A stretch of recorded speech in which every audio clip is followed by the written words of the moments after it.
Hey, Sam Lenny here. I help you to know and interpret your energy so you can love, trust, and know yourself better. So today we're going to talk about triggers and shadow work. Now, as I tuned in this morning, I really wanted to understand what it is that we wanted to talk about as far as shadow work is concerned and all around those triggers. So what is it when we talk about feeling triggered? And I like to call it feeling the rub. To be triggered is really the shadow aspect of you that wants to be seen, wants to be acknowledged, and the soul wants you to see and acknowledge it so that you can fully integrate it into the body. See, the shadow aspect of ourselves, the things that we have experienced in life that are really uncomfortable, traumatic, the pieces of us that we've denied about ourselves, we want to kind of bury it into the darkness, send it into the darkness, send it away so we can no longer see it, we can no longer feel it.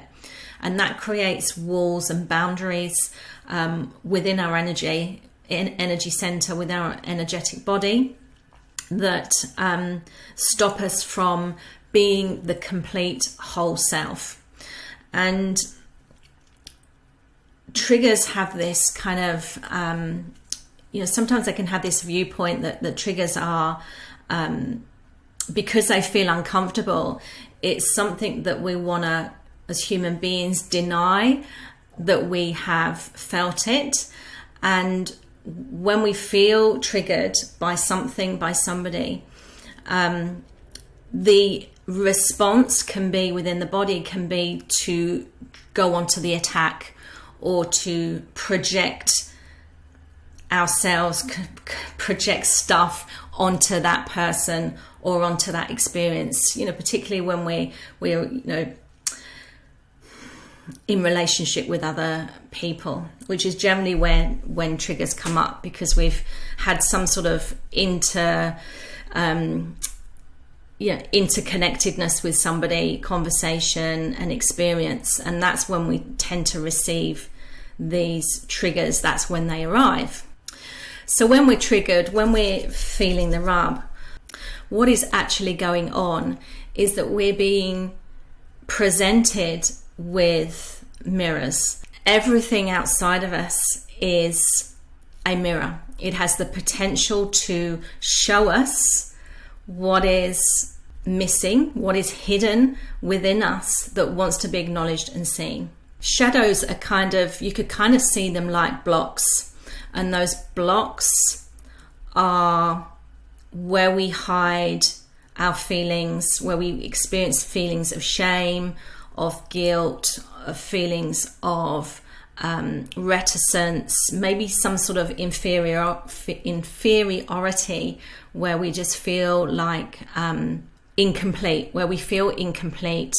And when we feel incomplete, it brings up those feelings of shame around ourselves for not feeling like we are good enough, complete enough as human beings, which then affects our self-worth. So shame is there's a relationship between shame and self-worth. So when we're feeling lots of shame, then our self-worth is on the low side. So we're always working in this balancing act between shame and self-worth. And I suppose, the biggest examples, I guess, the biggest experiences that we have is in the living workshop that we have with our personal relationships, with our nearest and dearest, our intimate partners. I call them the living workshop because if there's ever a time when we're going to be triggered and we're going to feel the rub with someone, it's in those most personal relationships. And so those relationships give us the opportunity to learn more about ourselves, to grow and to evolve, so we are fully integrated. We're integrating the positive, what we'd say the positive light aspects of ourselves, as well as the darker, what people would say shady aspects of self, of the human body, of self. And so I just wanted to kind of give a context to this and maybe a couple of examples of how the shadow plays out and how we're triggered. So, for example, yesterday, my husband and I, we had dinner, we had a meal, and we sat down, and it was a little bit rushed. And as we sat down, he came along with the food and kind of almost dumped it on the table, and then scrambled through because it was packaged up, opened it up, dived straight in, didn't kind of fling me my food, but it just sort of arrived. There wasn't much presence with the delivery of the food. And as I watched him, and he was like just chowing down on this food, like trying to get it down as quickly enough, and I could see that his mind was, running lots of ideas, lots of analysing, because we know our partners well, right? We know them better than we know ourselves in a way. And whilst he was eating, I could see he was thinking, and then he just paused for a point where he then wanted to share something. As he shared something, it just came out really, really quickly without hardly taking a breath. And then he took a drink and had a few gulps of drink. And this whole cycle went on for like 5, 10, 15 minutes of that, just not really pausing in between each of those items, to the point where he then got hiccups. And he was hiccuping and burping, and as I was observing him and watching it, I was thinking, oh my God, I'm feeling really like my energy is like the pace has just increased. I could really feel myself just getting involved in that energy. And, being an empath, really feeling and sensing energy very acutely, this came into me quite quick. And I was thinking, oh my goodness. And then, of course, the trigger came, and I was like, God, that's really annoying me. What? Why is this annoying me? And this is the point where you recognize that you're being triggered, right? You're recognizing that the rub's happening. And I'm like, what's happening here? And I thought, he's not being present. He's racing through this, and he needs to slow down and be present. Those are the key words, right? So those are the key words. The point being is, if we are recognizing that the world is a mirror and our partners are the mirror, what's really happening here is I'm being asked the question, where do I need to be present and where do I need to slow down? For me, what is required for me in order to integrate the energies of being present and slowing down? Because remember, it's a projection, it's a mirror to get me to see that which isn't integrated already in my body. So I'm bringing it out from the shadow into the light. So in effect, this is my higher self, this is spirit, this is the universe, my soul saying to me, giving me the gift, giving me the present to have a look at where I need to slow down and where I need to be present. And so when you're triggered by somebody, by a situation, the magic, the task is to stop yourself in your tracks right there, to be aware of what's going on and recognize that the trigger is really nothing to do with that person. The trigger, which is the block, which equals the block, is their gift to you so that you can go in and find out and do the exploration on where within that aspect of you is hidden and suppressed that needs to be seen. So to the unconscious, looking at how that played out with my partner yesterday, with my husband yesterday, yes, on a human, on a surface level, on a physical, tangible level, it is his stuff. I'm projecting. He needs to slow down. He needs to be present. He needs to eat his dinner slower. He needs to do all this need, when none of this is about him. He's just giving me the gift. The words, slow down. The words, be present, so that I may come back into myself and integrate and go through the practice of looking at where I need to slow down. Because the interesting thing is, if I was fully integrated around slowing down and being present, him presenting himself to me in that way yesterday would not have created a trigger. I would never have been triggered about it, about his behavior and how he was showing up, because I wouldn't have needed to see it as the lesson. I wouldn't have needed to see it as the practice, as the learning for me to take within and to integrate that to make myself back to whole, to oneness. This is the thing, right?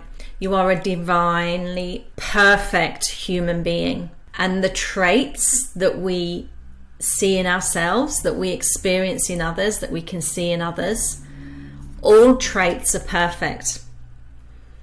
I know we can label them good or bad, light and dark, night and shade, night and light, light and shade, yin and yang.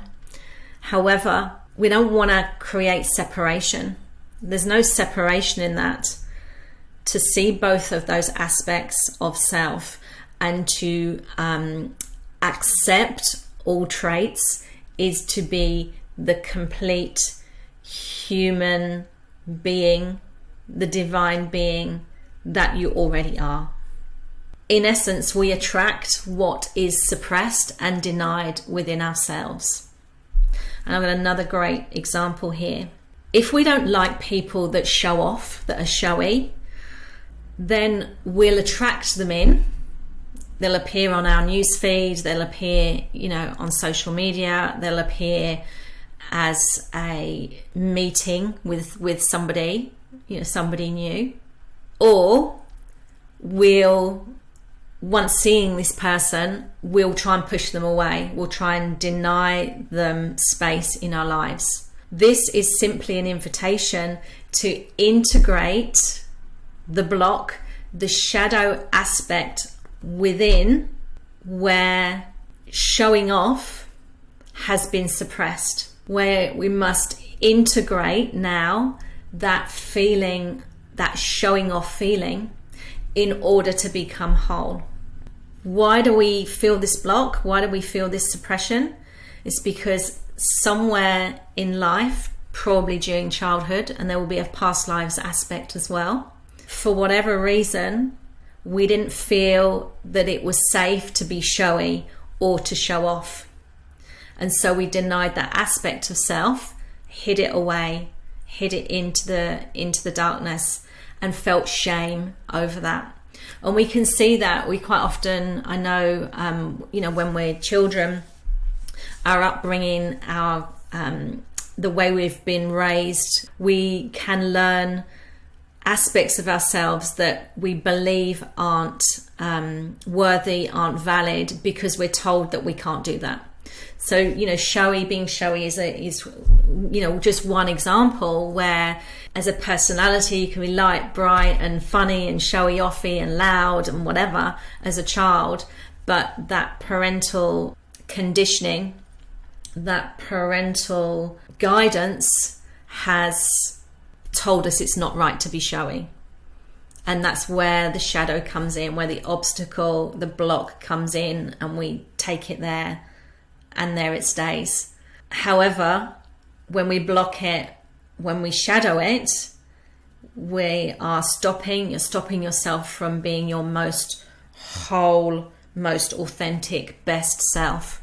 And so when we grow up, the soul wants us just to be our most authentic self, to show up as authentically as we know we are, because as we were born, we showed up in whole authenticity.